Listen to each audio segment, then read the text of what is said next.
NEET क्या होता है। तो first is our topic is आज का है नीट।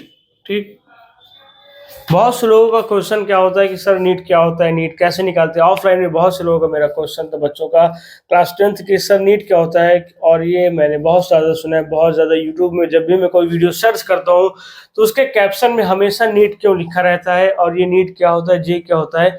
तो इस बारे में उन्होंने मुझसे बहुत सारा क्वेश्चन पूछा, तो मैंने सोचा मैं आपके साथ भी ये क्वेश्चन शेयर करूँ, क्योंकि ये प्रॉब्लम सिर्फ एक बच्चे के साथ नहीं है, बहुत सारे लोगों के साथ है कि नीट क्या होता है। ठीक, नीट क्या होता है। First of the all, NEET एक प्रिपरेशन का एक एग्जाम है, मेडिकल एग्जाम है, जिसके द्वारा आप मेडिकल सीट ले सकते हो और आगे चल के मेडिकल फील्ड में अपनी एंट्री कर सकते हो। तो नीट क्या होता है, first of the all, NEET होता है एग्जाम होता है एक, जिसको कौन कंडक्ट करवाता है, एनटीए। प्रेजेंट में वही करा रहा है। Agency NTA national testing agency होती है, इसका फुल फॉर्म होता है नेशनल टेस्टिंग एजेंसी। ठीक, नेशनल टेस्टिंग एजेंसी ये क्या करता है, टेस्टिंग करवाता है एनटीए नीट की। इस टाइम पे यही करवा रहा है, इसलिए इसी के बारे में बता रहे हैं। अगर कभी चेंजिंग होगी तो मैं उसके बारे में बताऊंगा। तो फर्स्ट ऑफ द हमारा टॉपिक क्या है, नीट क्या होता है। तो नीट होता है एक प्रिपरेशन होता है, एग्जाम की प्रिपेयरिंग करनी होती है और डॉक्टर बनने के लिए, जिसमें हमको नीट क्लियर करना होता है। ठीक, नीट क्लियर करने के बाद हमको एग्जाम में सीट मिलती है, गवर्नमेंट सीट मिलती है एग्जाम के बाद। एग्जाम के बाद नीट क्लियर हुआ, उसके बाद आपने एक अच्छी सी गवर्नमेंट सीट पाई।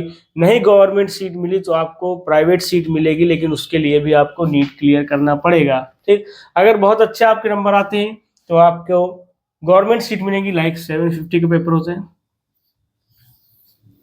ठीक, अब इसके आसपास अगर आपके नंबर अच्छे आ रहे हैं, सॉरी 20 के साथ, ठीक, सॉरी, इसके पास आपके नंबर अच्छे आ रहे हैं तो आपको गवर्नमेंट सीट मिलेगी। अगर इससे बहुत कम नंबर हैं तो फिर आप कंपटीशन में, इसमें बहुत ज़्यादा कंपटीशन होता है नीट, क्योंकि नीट एक बहुत बड़ा एग्जाम है जिसको हर साल 20 से 22 लाख लोग देते हैं। ठीक, तो ये एक कंपटीशन, इसी के साथ आईआईटी होता है, लेकिन वो टॉपिक अलग है, वो जेई आता है, जो वो इंजीनियरिंग में आता है, तो उसके बारे में हम बात नहीं करेंगे। अभी हम नीट की मेडिकल लाइन्स की बात कर रहे हैं। तो नीट करने के बाद आप मेडिकल लाइन में क्लियर कर सकते हैं अपनी सीट, किस चीज़ में, एमबीबीएस में। अगर आपका नीट क्लियर है तो आपका आराम से एडमिशन हो जाएगा एमबीबीएस में। और कोई भी मेडिकल लाइन का अगर आपको एडमिशन लेना है तो नीट के बाद बहुत अच्छे कॉलेजेस में बहुत अच्छा एडमिशन हो जाएगा, अगर आप अच्छे से मेहनत करके नीट निकाल सकते हैं तो यहाँ तक की बात क्लियर हुई, बस इतना ही होता है नीट। हाँ, अब बहुत क्वेश्चन होता है नीट की प्रिपरेशन कहाँ से करें। नीट की प्रिपरेशन आपको कहीं से नहीं करनी है। आप क्लास 11th पढ़ते हैं, क्लास 12th पढ़ते हैं, क्लास 10 12 सब कुछ पढ़ते हैं, क्लास 9 और 10 की बुक्स आप पढ़ लीजिए अच्छे से, और 11 और 12 की भी बहुत अच्छे से रिपीटेडली बहुत अच्छा आप कर लीजिए, ताकि आपका नीट निकल सके। हाँ, 11th 12th की एग्जाम में जब आप बहुत अच्छी मेहनत करेंगे, उसके बाद नीट के लिए थोड़ी सी मेहनत लगेगी इन्हीं बुक्स से, जिससे आप नीट निकाल सकते हैं आराम से। ठीक, उसके लिए कुछ हमें अलग से करने की कोई ज़रूरत नहीं है। हाँ, हमें कोचिंग की ज़रूरत पड़ती है, बिकॉज गाइड की ज़रूरत पड़ती है, क्योंकि हमें कुछ चीज़ों की जानकारी नहीं होती है। तो इतना क्लियर कर सकते हैं आराम से आप। इसका एग्ज़ाम कब होता है, जब आप क्लास 12 पास करेंगे तो इसका वन टाइम एग्ज़ाम होता है आपका।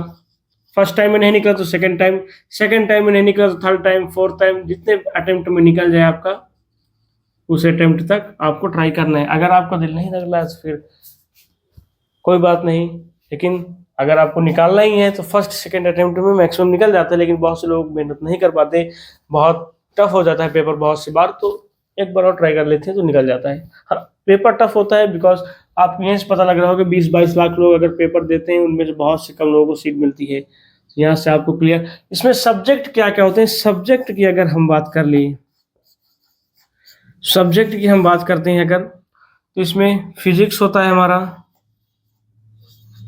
केमिस्ट्री होता है और बायोलॉजी होता है। ठीक, मेन 3 सब्जेक्ट होते हैं, इसके अलावा नहीं होता। ये इन 3 सब्जेक्ट को ही आपको प्रिपेयर करने हैं। क्लास 11th और 12th की बुक्स से भी आप प्रिपेयर कर सकते हैं। पूरा सिलेबस एनसीईआरटी बेस्ड आता है, ठीक। पूरा सिलेबस क्या होता है, एनसीईआरटी से ही आता है, ठीक। तो इसमें घबराने की बात नहीं है, एनसीईआरटी बहुत ईजी होती है, इससे आप प्रिपेयर कर सकते हैं, ठीक। यहाँ तक बात समझ में आई?